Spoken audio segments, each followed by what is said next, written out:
ስቃይ ከባድ ቢሆንም በነፍሱ ውስጥ ያገኘው ሰላምና ከፈጣሪው ጋር የገባውን ቃል ኪዳን በማደሱ ያገኘው መንፈሳዊ ደስታ ግን ከስቃዩ እጅግ የላቀ ሆነ። ይህ አስደንጋጭ ድርጊት ራስን የማጥፋት ወይም የስሜታዊነት ውጤት አልነበረም። ይልቁንም አንድ ሰው ለእምነቱ ምን ያህል ፍጹምና ታማኝ ሊሆን እንደሚችል የሚያሳይ ከዓይኑ ብርሃን በላይ የነፍሱን ንጽሕና የመረጠበት ታላቅ የቅድስና ገድሉ ነበር። በዚህች ቅጽበት ስምዖን ከእንግዲህ ተራ ጫማ ሰፊ አልነበረም። እርሱ በዓለም ዓይን አንድ ዓይኑን ያጣ ምስኪን ቢመስልም በሰማይ መዝገብ ግን እግዚአብሔርን ከገዛ አካሉ በላይ የወደደ ራሱን የካደና መስቀሉን የተሸከመ ታላቅ ቅዱስ ሆነ።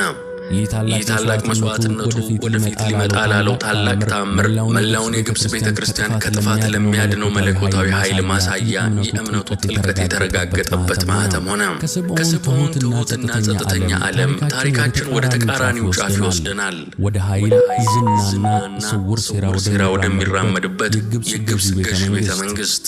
እዚህ በአቧራማው የካይሮ ጎዳና ከሚሰማው የጫማ መዶሻ ድምፅ ይልቅ የወርቅ ጫማዎች በእብነበረድ ወለል ላይ የሚያሰሙት ስውር ድምፅ ይሰማል። እዚህ በቆዳና በላብ ሽታ ምትክ የሥልጣንና የሀብት መዓዛ አየሩን ሞልቶታል።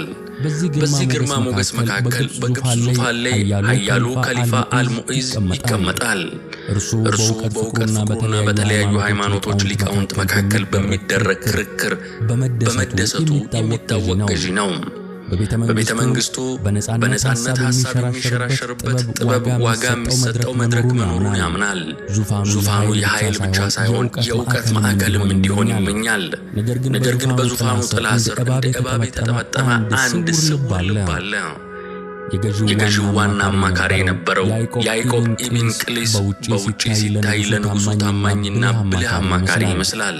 በውስጡ ግን በክርስቲያኖች ላይ ባለው ጥልቅ ጥላቻና ቅናት የሚኖር መርዘኛ ልብ አለው። ይህ ሰው ለስልጣን ሲል ከይሁዲነት ወደ እስልምና የተቀየረ ነገር ግን ልቡ ከየትኛውም እምነት ይልቅ ለራሱ ዝናና ክብር ብቻ የሚገዛ ሰው ነው።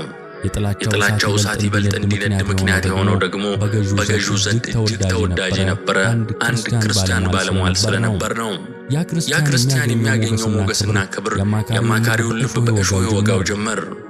በየቀኑ በቅናት እሳት እየተለበለበ ክርስቲያኖችን የሚያዋርድበትንና ከገዢው ፊት ዝቅ የሚያደርግበትን ዕድል በጸጥታ ይጠባበቃል። አንድ ቀን ዕድሉ የመጣ መሰለው። አማካሪው የገዢውን የክርክር ፍቅር ተጠቅሞ ክርስቲያኖችን በሕዝብ ፊት ለማዋረድ አንድ ዕቅድ አወጣ። ሙሴ የሚባል አንድ ዕውቅ አይሁዳዊ ረቢን በማስመጣት ከክርስቲያኖች መሪ ከፓትርያርክ አቡነ አብርሃም ጋር እንዲከራከር አመቻቸ። ረቢ ማለት ባይሆን መምህር ማለት ነው። የክርክሩ ቀን ሲደርስ የቤተ መንግሥቱ አዳራሽ በሊቃውንትና በባለሟሎች ተሞላ። የገዢው ፊት በጉጉት ሲያንጸባርቅ፣ የአማካሪው ፊት ግን በተንኮል የተሞላ ፈገግታ ይታይበታል። ፓትርያርክ አብርሃም ከጎናቸው በእውቀታቸውና በጥበባቸው የሚታወቁትን አቡነ ሳዊሮስ ዘእስሙናይን ይዘው ቀረቡ። ክርክሩ ተጀመረ። አይሁዳዊው ረቢ በልቡ ሙሉነት ጥያቄዎችን ይሰነዝራል። ክርክሩ እየጦፈ ሲሄድ አቡነ ሳዊሮስ ረጋ ብለው ነገር ግን በቃላት ኃይል ለረቢው መለሱለት። በአንድ ወቅት ረቢው በንቀት ተሞልቶ ሲናገር አባ ሳዊሮስ በገዢው ፊት ይህንን መናገር አላዋቂነት ነው ሲሉ መለሱለት። ይህ ቃል ረቢውን አስቆጣው።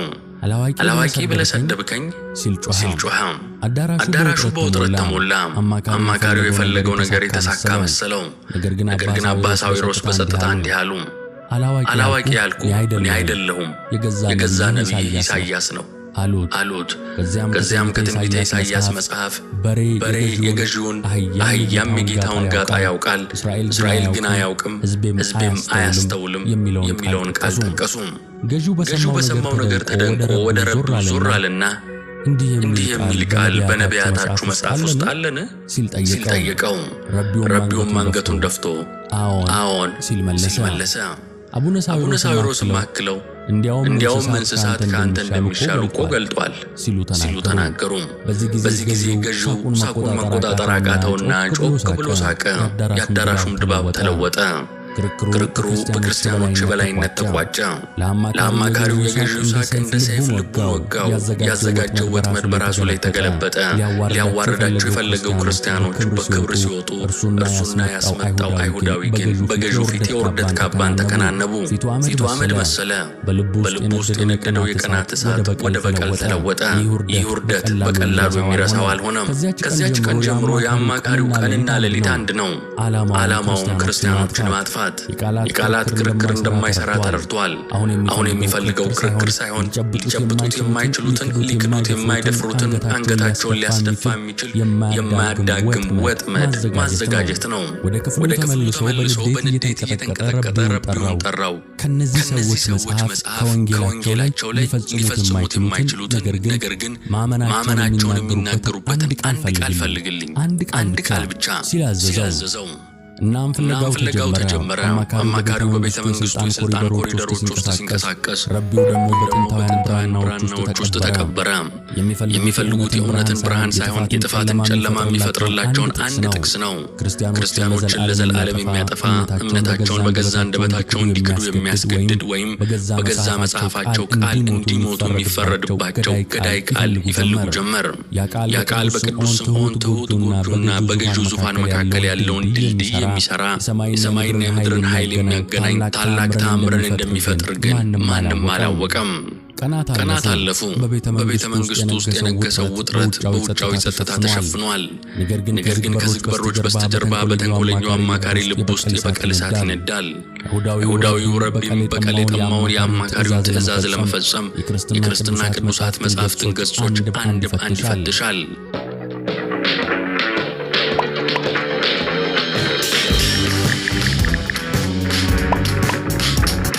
የሚፈልገው ቃል እንደ ተሳለ ሰይፍ ሆኖ በክርስቲያኖች የእምነት ልብ ላይ እንዲሰካ ነው። እናም አንድ ቀን በንባቡ መካከል ዓይኖቹ አንድ ጥቅስ ላይ አረፉ። ፊቱ በደስታ ሲፈካ፣ ልቡ በክፋት ተሞላ። የሚፈልገውን ያገኘ መስሎታል። በማቴዎስ ወንጌል ምዕራፍ 17 ቁጥር 20 ላይ የተጻፈውን ቃል እውነት እላችኋለሁ የሰናፍጭ ቅንጣት የሚያህል እምነት ቢኖራችሁ ይህንን ተራራ ከዚህ ወደዚያ እለፍ ብትሉት ያልፋል፣ የሚሳናችሁም ነገር የለም ይላል። ይህ ነበር ሲፈለግ የነበረው ፍጹም ወጥመድ። ይህ ቃል በራሱ በክርስቶስ አንደበት የተነገረ፣ በወንጌላቸው ላይ የተጻፈ፣ የማያምኑበት ከሆነ ክርስቶስን የካዱ የሚሆኑበት፣ የሚያምኑበት ከሆነ ደግሞ በተግባር ሊያሳዩ የማይችሉት ታላቅ ኃይል ነው። ረቢው እየተጣደፈ ወደ አማካሪው ሄዶ ያገኘውን ገለጠለት። የሰውየው ዓይኖች በክፋት ብልጭ አሉ። የጠበቀው ቀን ደርሶ ነበርና። ይህ የቃላት ክርክር አልነበረም። ይህ በተፈጥሮ ሕግ ላይ የተመሰረተ ሊታይና ሊጨበጥ የሚችል ፈተና ነው። ይህንን ጥቅስ ይዞ በልበ ሙሉነት ወደ ገዢው ዙፋን አመራ። ግርማዊ ጌታዬ ሆይ አለ በረቀቀ አክብሮት አንገቱን ደፍቶ፣ እርሶ የእውነትና የጥበብ ወዳጅ ኖት። እነዚህ ክርስቲያኖች በሃይማኖታቸው ትምህርት ብዙ ድንቅ ነገሮችን እንደሚናገሩ ሰምተናል። አሁን ግን በመጽሐፋቸው ላይ ያገኘሁት አንድ አስደናቂ ነገር አለ። ገዢውም መለሰ፣ ምንድን ነው? አማካሪው ጥቅሱን አነበበለት። ከዚያም እንዲህ አለ፣ ጌታቸው የሰናፍጭ ቅንጣት ያህል እምነት ካላችሁ ተራራን ታንቀሳቅሳላችሁ ብሏቸዋል። እንግዲያው ሃይማኖታቸው እውነት ከሆነ ይህንን በተግባር ያሳዩን። እምነታቸው ቃላቸውን የሚያክል ከሆነ ያንን ከከተማችን ዳር የቆመውን የሙቃተምን ተራራ ከቦታው ያንቀሳቅሱት። ይህንን ማድረግ ከቻሉ ሃይማኖታቸው እውነት መሆኑን እንቀበላለን። ካልቻሉ ግን ሕዝቡን በሐሰት ሲያታልሉ ነበርና የሚገባቸውን ፍርድ መቀበል አለባቸው አለው። የገዢው ፊት በድንጋጤና በአግራሞት ተሞላ። ሐሳቡ እጅግ አስደነቀው። ይህ በእርግጥም የሃይማኖቶችን እውነተኛነት ለመፈተን ከሁሉ የተሻለ መንገድ ነው።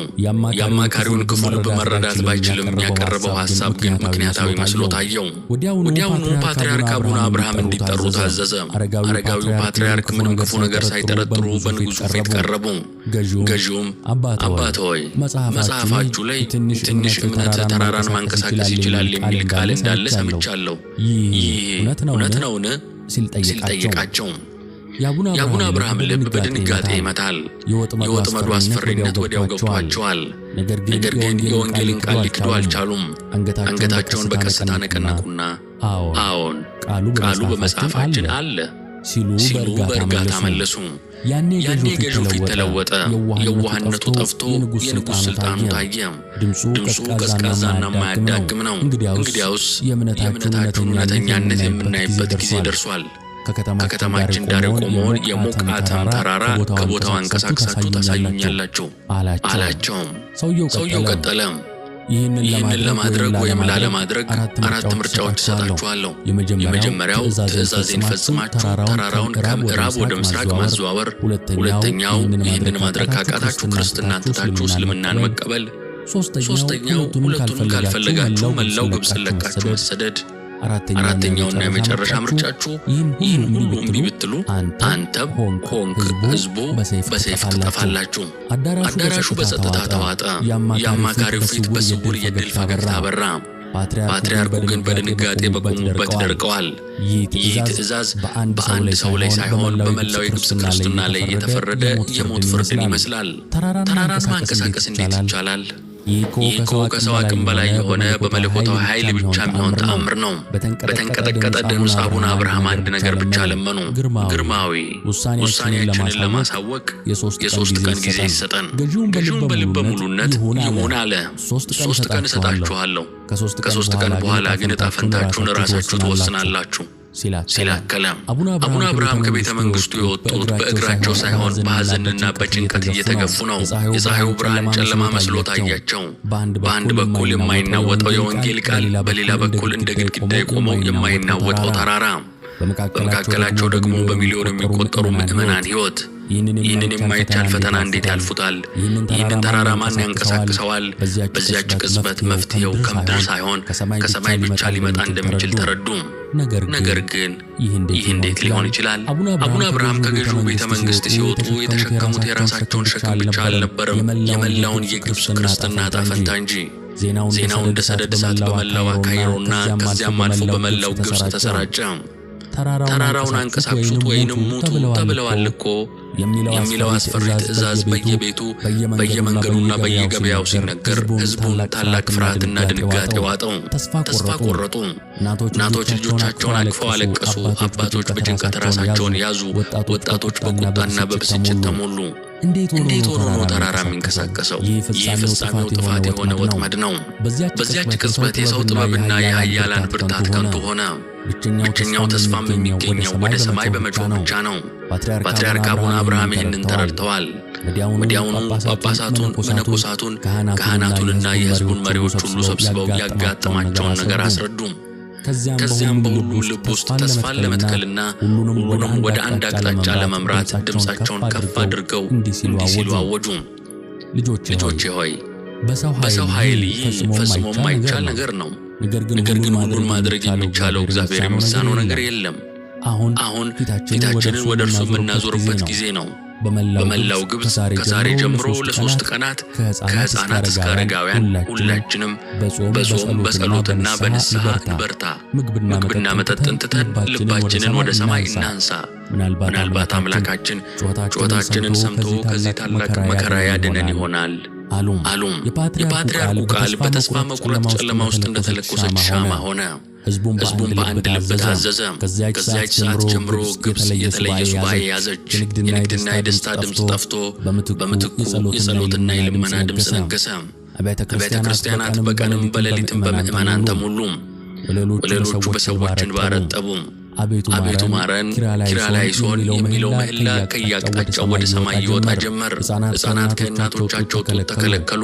ከተማዋ በሙሉ በሐዘን ተሸፈነች። ልክ እንደ ጥንቷ ነነዌ የንስሐ ማቅ ለብሳ ወደ ፈጣሪዋ መጣች። የመጀመሪያው ቀን አለፈ።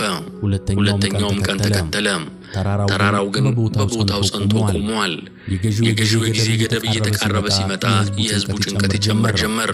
በተለይ ፓትርያርኩ በመንበረ ጵጵስናቸው ብቻቸውን ሲሆኑ የነፍሳቸው ስቃይ እጅግ ከበደ። አምላኬ ሆይ ለምንድን ነው የተውከን? እያሉ ይጸልያሉ። በእኛ ኃጢአት ምክንያት ይህ ሁሉ ሕዝብ እንዲጠፋ ትፈቅዳለህን? እምነታችን እንዲዋረድ ስምህ በጠላቶቻችን ፊት እንዲሰደብ ትወስናለህን? አብርሃምን፣ ይስሐቅን፣ ያዕቆብን አስብ፣ የሰጠኸውን ቃል ኪዳን አስብ እያሉ በእንባ ይለምኑ ነበር። የሁለት ቀን ጾምና የሌሊቱ ጸሎት ሰውነታቸውን ቢያደክመውም መንፈሳቸው ግን አሁንም ወደ እግዚአብሔር ይጮኻል። እናም በሦስተኛው ቀን ሌሊት የጊዜ ገደቡ ሊጠናቀቅ ጥቂት ሰዓታት ሲቀሩ ተስፋ ከሞላ ጎደል በተሟጠጠበት በዚያች የጨለማ ሰዓት አንድ ተአምር ተከሰተ። ፓትርያርኩ በጸሎት ደክመው ለቅጽበት ዓይናቸውን ሲከድሙ ክፍላቸው በደማቅና በሰማያዊ ብርሃን ተሞላ። ዓይናቸውን ሲገልጡ ከፊት ለፊታቸው የሰማይና የምድር ንግሥት እመቤታችን ቅድስት ድንግል ማርያም ቆማ ነበር። ፊቷ እንደ ፀሐይ ያበራል፣ ነገር ግን ብርሃኗ ዓይንን አይጎዳም። የለበሰችው ልብስ ከብርሃን የተሠራ ይመስላል። አቡነ አብርሃም በፍርሃትና በድንጋጤ ተዋጡ። እመቤታችን ግን በረጋና ርኅራኄ በተሞላው ድምፅ እንዲህ አለቻቸው፣ ሰላም ለአንተ ይሁን። የእግዚአብሔር ታማኝ አገልጋይ፣ ጩኸትህና የሕዝቡ እንባ በልጅ ፊት ደርሷል። አትፍራ። ፓትርያርኩ በደስታና በአድናቆት እንባቸው እየፈሰሰ እመቤቴ ሆይ ታዲያ ምን እናድርግ? ጊዜው አልቋል፣ ተራራውም አልተንቀሳቀሰም አሏት። እመቤታችንም ቀጠለች፣ እግዚአብሔር ታላቅ ኃይሉን በዓለም ዘንድ በተናቁትና በትንንሾቹ በኩል መግለጥን ይወዳል። ስሙን በኃያላን ዘንድ ከፍ ያደርጋል። ይህንን ተአምር የሚፈጽሙ ሰው አለ። አሁን በማለዳ ከመንበርህ ወጥተህ ወደ ከተማዋ ገበያ ሂድ። በዚያም በጀርባው የውሃ ጋን የተሸከመ አንድ ዓይና የሆነ ሰው ታገኛለህ። እርሱ ነው በእግዚአብሔር ፊት ሞገስን ያገኘው። እርሱ ነው ጸሎቱ ተራራን የሚያንቀሳቅሰው። ሂድና ፈልገው። ይህንን ከተናገረች በኋላ እመቤታችን ብርሃኑ ቀስ በቀስ እየደበዘዘ ራእዩ ተሰወረ። አቡነ አብርሃም ለቅጽበት በድንጋጤ ውስጥ ቆዩ። ከዚያም ታላቅ ተስፋና ኃይል በውስጣቸው ሲፈስ ተሰማቸው። ድካማቸው ሁሉ ጠፋ። የሐዘናቸው እንባ ወደ ደስታ ተለወጠ። እግዚአብሔር አልተዋቸውም፣ መፍትሔውን ልኳል። መፍትሔው ግን በቤተ መንግሥት ወይም በሊቃውንት ጉባኤ ውስጥ አልነበረም። መፍትሔው በገበያ ውስጥ በውሃ ተሸካሚ አንድ ዓይና በሆነ ተራ በሚመስል ሰው እጅ ነው። ወዲያውኑ ከመቀመጫቸው ተነስተው ጎህ ሳይቀድ ልብሰ ጵጵስናቸውን ትተው በመነኩሴ ልብስ ብቻቸውን ወደ ካይሮ ጎዳና ጉዟቸውን ጀመሩ። በልባቸው ውስጥ አንድ ጥያቄ ብቻ ያስተጋባል። ማን ነው ይህ ስውር ቅዱስ? ማን ነው ይህ አንድ ዓይና ውሃ ተሸካሚ? ይላሉ ደጋግመው። ጎህ እየቀደደ ነው። የካይሮ ከተማ ከሌሊቱ ጸጥታ ቀስ በቀስ እየነቃች ነው። ገበያው ገና እንቅስቃሴውን አልጀመረም። አልፎ ከሚጮኹት ውሾችና ከሩቅ ከሚሰማው የመስጊድ ጥሪ በቀር ጎዳናዎቹ ባዶ ናቸው። በዚህች ንጋት ሰዓት አንድ ሽማግሌ መነኩሴ ብቻቸውን በጎዳናዎቹ ላይ በፍጥነት ይራመዳሉ። እኚህ ሰው የመላው ግብፅ ክርስትና መንፈሳዊ አባት ፓትርያርክ አቡነ አብርሃም ናቸው።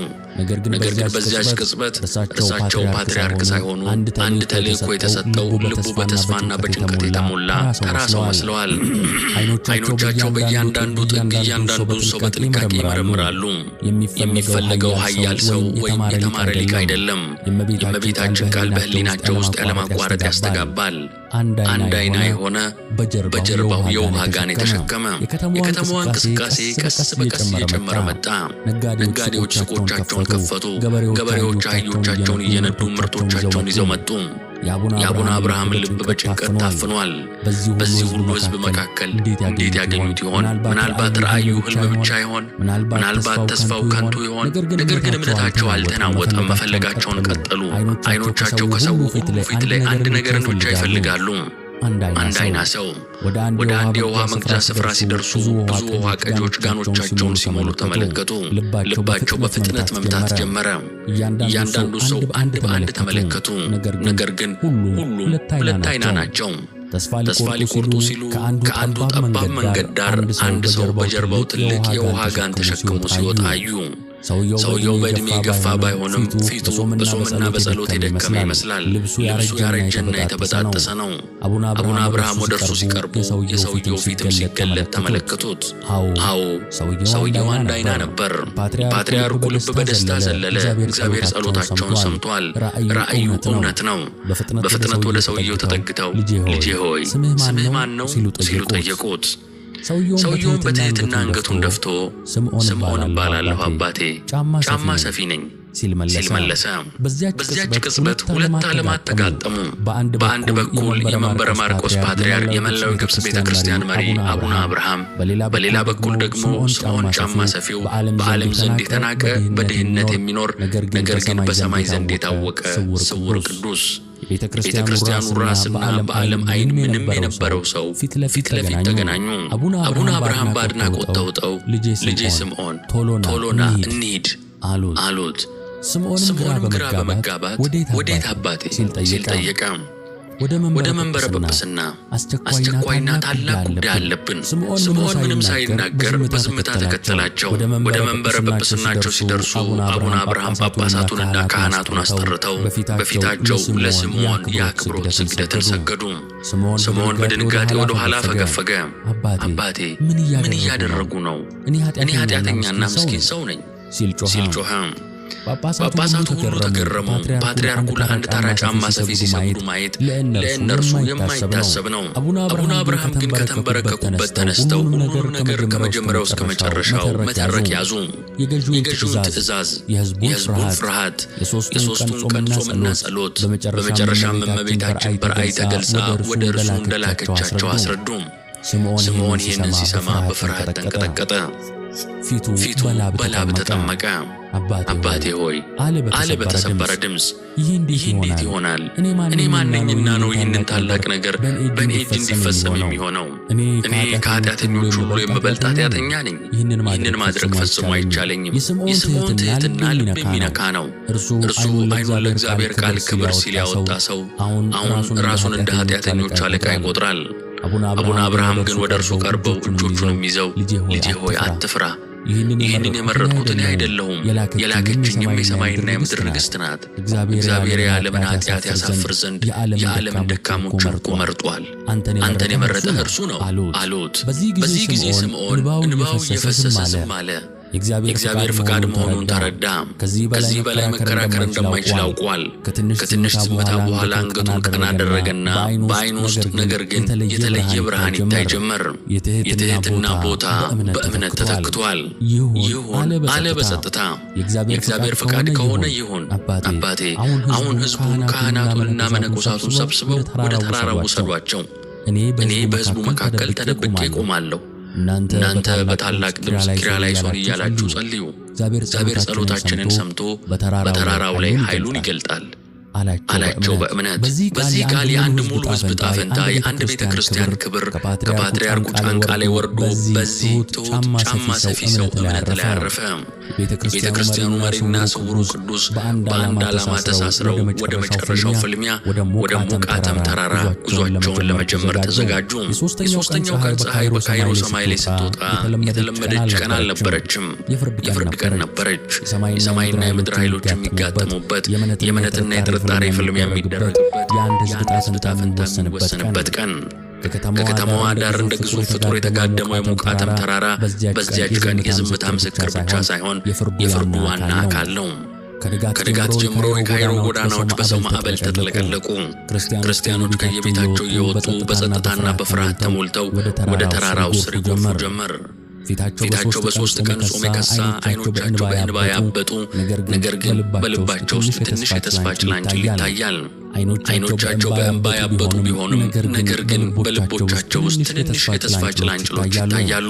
ፓትርያርካቸው ተስፋ ሰጥቷቸዋልና ከእነርሱ ጋር ሙስሊሞች፣ አይሁዶችና ሌሎችም የከተማዋ ነዋሪዎች ሊፈጸም የተባለውን የማይታመን ነገር ለማየት ተሰብስበዋል። በተራራው ፊት ለፊት ባለው ሰፊ ሜዳ ላይ የገዢው ድንኳን ተተክሎ ዙፋኑ ተዘርግቷል።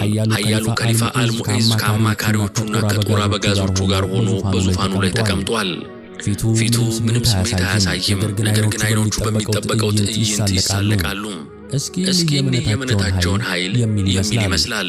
በዙሪያው የቆሙት ወታደሮች በጦርና በጋሻ አጊጠው የክርስቲያኖችን መጨረሻ ለመመልከት ተዘጋጅተዋል። በተለይ የተንኮለኛው አማካሪ ፊት በድል እርግጠኛነትና በንቀት የተሞላ ነበር። እርሱ የጠላቶቹ የመጨረሻ ቀን እንደሆነ ገምተዋል።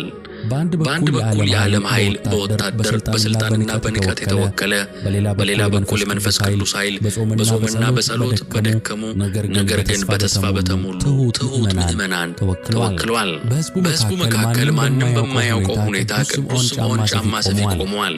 ልብሱ እንደ ማንኛውም ድሃ ሰው የተበጣጠሰ፣ ፊቱም እንደ ማንኛውም ሰው በጭንቀት የተሞላ ይመስላል። ነገር ግን በልቡ ውስጥ ከዓለም ኃይል ሁሉ የሚበልጥ አንድ እሳት ይነዳል። ንጹሕ እምነት።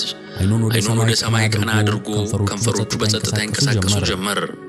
ጌታ ሆይ ይል ነበር በልቡ፣ እኔን አትመልከት፣ የዚህን ሕዝብ እንባ ተመልከት። ለስምህ ክብር ኃይልህን ግለጥ። ፓትርያርኩ ከጳጳሳቱና ከካህናቱ ጋር በሕዝቡ ፊት ቆመው ይታያሉ።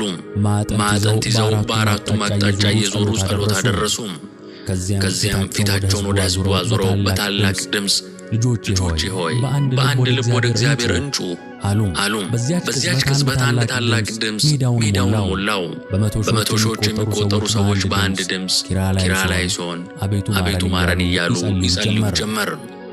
ድምፃቸው እንደ ባህር ሞገድ አስተጋባ። ከዚያም በፓትርያርኩ ምልክት ሕዝቡ ሁሉ እንደ አንድ ሰው በግንባሩ መሬት ላይ ተደፋ። ምድሪቱ በሰው አካል ተሸፈነች። ጸጥታ ሰፈነ። የሚሰማው የሕዝቡ ትንፋሽና የልባቸው ምት ብቻ ሆነ። ለመጀመሪያ ጊዜ ሲሰግዱ ምንም አልተፈጠረም። አማካሪው በንቀት ፈገግ አለ። ሕዝቡ እንደገና ቀና ብሎ ዳግመኛ ኪርያላይሶን እያለ ተማጸነ። ልመናቸው ከበፊቱ የበለጠ እጅግ ኃያል ነው። እንደገና በግንባራቸው ተደፉ። አሁንም ምንም የለም። የገዢው ወታደሮች መሳለቅ ጀመሩ። አሁን የሕዝቡ ልብ በፍርሃት ተጨንቋል። ለመጨረሻ ጊዜ በሙሉ ኃይላቸው በተሰበረ ልባቸው ምህላቸውን በፓትርያርኩ መሪነት ወደ ሰማይ ላኩ። ለሶስተኛ ጊዜ በግንባራቸው ሲደፉ እንባቸው መሬቱን አራሰው። በዚያች ቅጽበት ሆነ ተከሰተ። መጀመሪያ ላይ ከሩቅ የሚመጣ የሚመስል ነገር ግን ከመሬት ውስጥ የሚፈልቅ የመሰለ ጥልቅና የሚያስፈራ ድምፅ ተሰማ። ከዚያም ምድሪቱ በኃይል ተንቀጠቀጠች። ሰዎች በድንጋጤ እርስ በርሳቸው ተያዩ። ፈረሶች አሽካኩ፣ ተደናበሩ። ወታደሮች በፍርሃት ወደቁ። ከዚያም የሰው ዓይን አይቶት የሰው ጆሮ ሰምቶት በሰው ልብም ታስቦ የማያውቅ ነገር ሆነ። ግዙፉ ዝምተኛው የሞቃታም ተራራ ከስር መሠረቱ ተነቅሎ ወደ ላይ ከፍ ማለት ጀመረ። አቧራና ድንጋዮች እንደ ዝናብ ይወርዳሉ። ተራራው በአየር ላይ ተንሳፈፈ። ከስሩ ፀሐይ በግልጽ እስክትታይ ድረስ ከፍ አለ። በሺዎች የሚቆጠሩ ሰዎች ትንፋሻቸውን ዋጡ። ዓለም ጸጥ አለች። ከዚያም ተራራው እንደገና ተንቀሳቀሰ። ወደ ምስራቅ አቅጣጫ መሸሽ ጀመረ። ድንጋጤው ወደ ፍርሃቱም ወደ ታላቅ ጩኸት ተለወጠ። ነገር ግን በዚህ ጊዜ ጩኸቱ የጸሎት ሳይሆን የድንጋጤ ነበር። በዙፋኑ ላይ የነበረው ኃያሉ ገዢ ፊቱ እንደ ወረቀት ነጭ ሆኖ ዓይኖቹ በፍርሃት ፈጠዋል። ከዙፋኑ ላይ ተስፈንጥሮ ተነሳ። ይህ ጥንቆላ አልነበረም። ይህ የሰው ሥራ አይደለም። ይህ መለኮታዊ ኃይል ነው። ተራራው ለሶስተኛ ጊዜ ሲንቀሳቀስና ከተማዋን ሊያፈርሳት ሲመስል ገዢው በፍርሃት ተንበርክኮ እጆቹን ወደ ሰማይ ዘርግቶ በሙሉ ኃይሉ ጮኸ። ይበቃል፣ በቃ አቁሙ፣ በእምነታችሁ አምኛለሁ፣ ከተማዋ ትፈርሳለች፣ አቁሙ እያለ ጮኸ። በዚያች ቅጽበት ተራራው በታላቅ ድምፅ ከቦታው ተነቅሎ የሀገሩን ድንበር አስፍቶ በሌላ ቦታ ሲቀመጥ ምድሪቱ እንደገና ተረጋጋች። ከአስፈሪው ጸጥታ በኋላ አንድ ሌላ ድምፅ ሜዳውን ሞላው። የደስታና የምስጋና እልልታ። ክርስቲያኖች ከፍርሃታቸው ባነው እየዘለሉ እያለቀሱ እርስ በርሳቸው እየተቃቀፉ እግዚአብሔርን አመሰገኑ። ጠላቶቻቸው አፈሩ፣ ከሳሾቻቸው ተዋረዱ። እምነታቸው በዓለም ፊት ተገለጠ። በዚያ ሁሉ ሁከትና ደስታ መካከል ግን ተአምሩን በጸሎቱ ያስገኘው ሰው ስምዖን ጫማ ሰፊው ከሕዝቡ መካከል ድንገት በጸጥታ ወጥቶ ማንም ሳያየው ተሰወረ። በሞቃታም ተራራ ስር የተፈጸመው ተአምር በግብፅ ታሪክ ውስጥ አዲስ ምዕራፍ ከፈተ። የፍርሃት ድባብ ተገፎ በምትኩ የደስታና የእፎይታ መንፈስ ነገሰ። በፍርሃት ተንበርክኮ የነበረው ኃያሉ ገዢ ከተአምሩ በኋላ ልቡ ተለወጠ። ክርስቲያኖችን በጠላትነት ሳይሆን በአክብሮት ማየት ጀመረ። የፈረሱ አብያተ ክርስቲያናት እንዲጠገኑ፣ አዳዲሶችም እንዲሰሩ ፈቀደ። ያ በክፋት የተሞላ አማካሪና ግብረ አበሮቹም በውርደት ተሸነፉ። ፓትርያርክ አቡነ አብርሃም በደስታና በምስጋና ተሞልተው ሕዝቡን ሲባርኩና ሲያጽናኑ ልባቸው ግን አንድ ሰውን ይፈልጋል። ያንን በጸሎቱ ኃይል ሁሉን ነገር ያስቻለውን የእግዚአብሔርን ኃይል በቅድስናው የጠራውን ትሑቱን ጫማ ሰፊ ስምዖንን። ሕዝቡ በደስታ ሲፈነድቅ ካህናቱ ምስጋና ሲያቀርቡ፣ ፓትርያርኩ ግን ዓይኖቻቸውን በሕዝቡ መካከል ያንከራትታሉ። ነገር ግን ስምዖንን ሊያገኙት አልቻሉም። ተአምሩ በተፈጸመበት በዚያች ቅጽበት የዓለም ክብርና ዝና ወደ እርሱ መምጣት ሲጀምር ቅዱስ ስምዖን ከሕዝቡ መካከል ሾልኮ ጠፋ። የሰዎች አድናቆትና ጭብጨባ ለእርሱ ምንም አልነበረም። እርሱ የፈለገው የሰውን ሳይሆን የእግዚአብሔርን ክብር ብቻ ነው። ወደ ቀደመው ስውር ሕይወቱ፣ ወደ አቧራማው የሥራ ቦታውና ወደ ስውር አገልግሎቱ በጸጥታ ተመለሰ። ማንም ሰው ጀግናው ይኸውና ብሎ እንዲጠቋቁምበት አልፈልገም። ዝናንና ክብርን ሽሽት በትሕትና ወደ ውስጡ ተሰወረ። ፓትርያርኩ በብርቱ ቢፈልጉትም ከዚያ ቀን በኋላ ሊያገኙት አልቻሉም። የቅዱስ ስምዖን ታላቅነት የተገለጠው ተራራውን በማንቀሳቀሱ ብቻ አይደለም። እውነተኛ ታላቅነቱ የተመሰከረው ያንን ሁሉ ካደረገ በኋላ ራሱን ከክብር በመሰወሩ ነው። እርሱ ያስተማረው ትምህርት ግልጽ ነው። እውነተኛ ኃይል የሚገኘው በዝና በሥልጣንና በሰው ፊት በሚደረግ ጀግንነት ሳይሆን በስውርና በትሑት ልብ ውስጥ በሚኖር ንጹሕ እምነት ነው። ዓለም ኃይልን የሚለካው በሚታይ ነገር ነው። እግዚአብሔር ግን ኃይሉን የሚገልጠው